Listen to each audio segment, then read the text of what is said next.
Well, I'm happy to be here, but I am surprised that you good folks would want to hear from me. Um, you go places and you do things. You even go to church. I have spent my entire life just sitting here in one place, never moved an inch, but you know what it's like when you sleep really good. What do you say? I slept like a rock.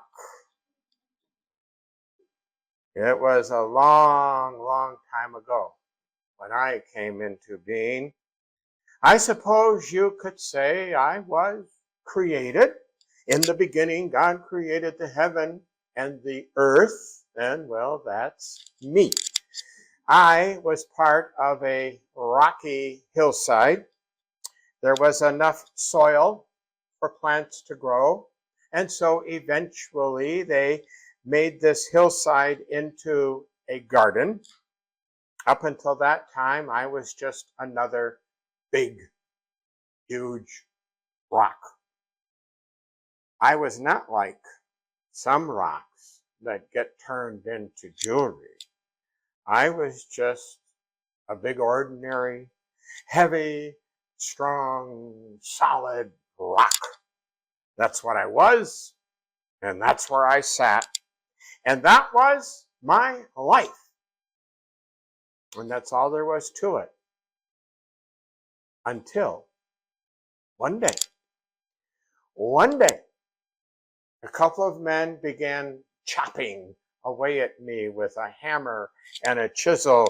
They were removing some of the rough edges. I could tell that I was getting smoother and I was being shaped into something like a wheel. Now, I would be the first to tell you, I'm not going to be much good as a wheel. I'm too big, and I'm certainly way too heavy.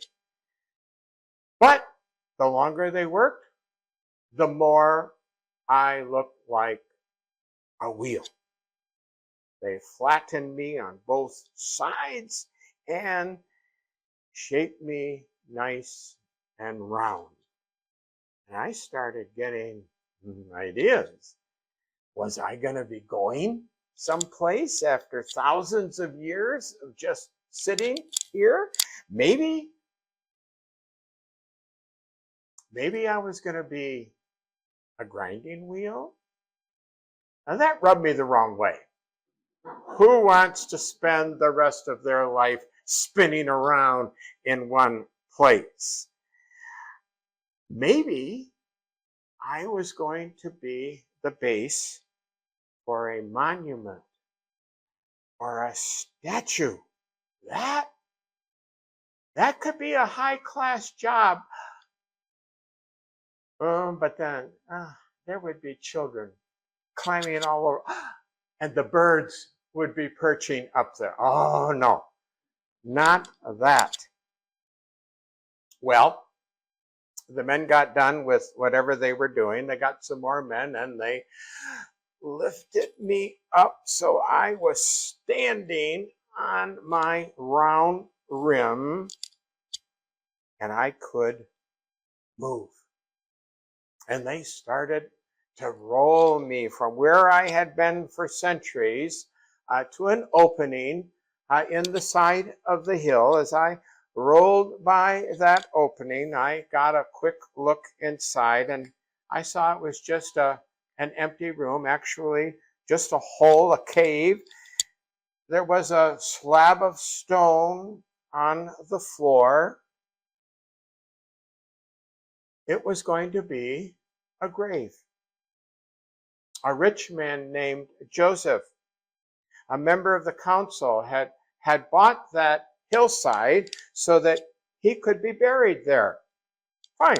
Someday, after the men rolled me past the opening, they leaned me up against the side of the hill. I was on a slope.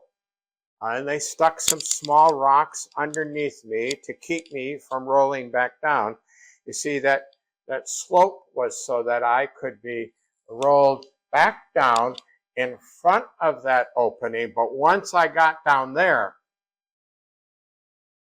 I would be there forever. Well, at least so I thought.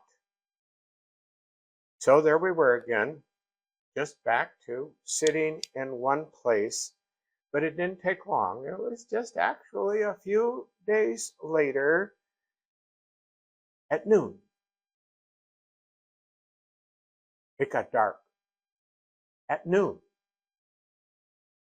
Really dark. Not just cloudy with a chance of showers, but dark. Dark. And the darkness lasted for 3 hours.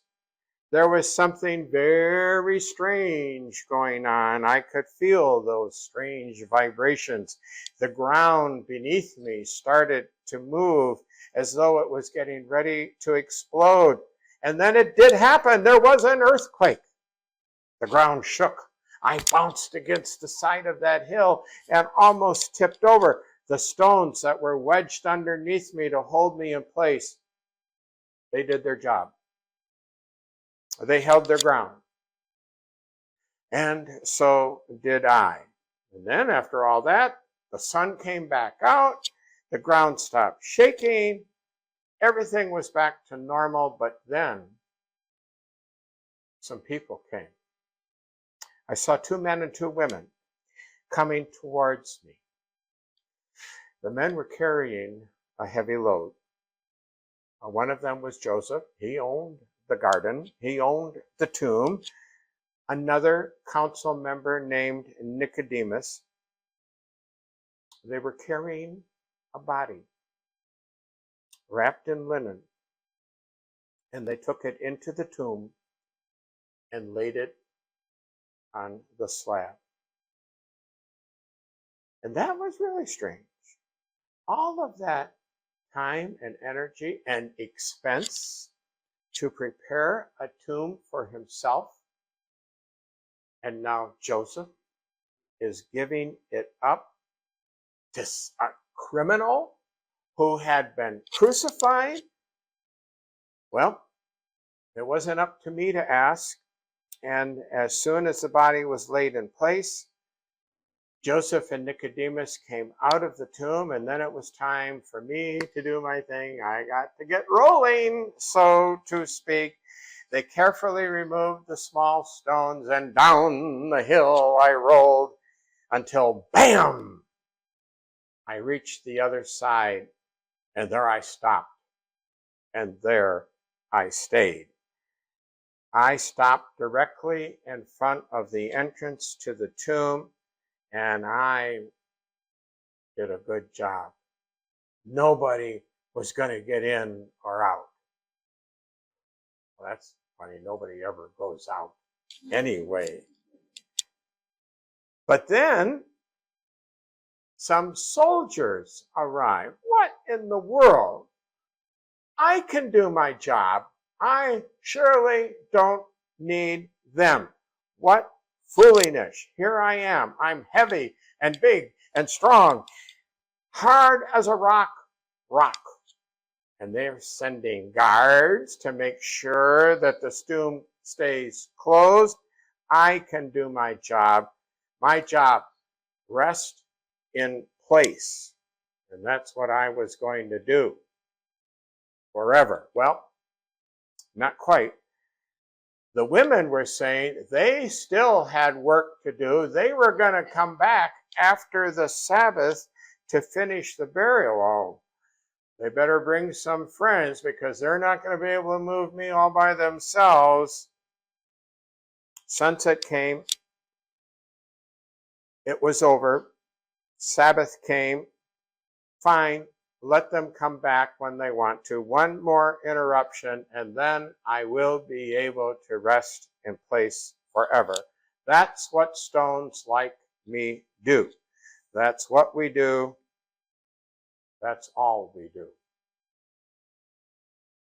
Well, those few days passed. Early in the morning on the third day, the ground started shaking again. Not another earthquake, I thought. No, but it was like an earthquake, I guess you could say. And then I saw it drop from the sky, a creature like no one had ever seen before. That creature reached over and pushed me right up the hill again with one hand like it was nothing. I was shocked. Actually, I was embarrassed that anybody could push me around like that. After all, I'm solid and strong and heavy and big. But it made no difference. I was pushed out of the way, and the grave was wide open. And I wasn't the only one who was shocked. Remember those guards I told you about? Well, they shook like papyrus in the wind, and then they passed out and stayed right there too. And all of this happened so quickly, except the one who came down and pushed me away was just sitting there waiting as if nothing had happened. You think that's hard to believe? Well, you ain't seen nothing yet. Are you ready for this? As I was being rolled away from the entrance to the tomb, I got a quick look inside. Now, you're not going to believe this, but I was there. I should know. I saw it. And what I saw was nothing. The grave was empty. Don't smile. You think I'm crazy. I'm telling you, there was nothing inside that tomb. The body was gone. What is it with this place?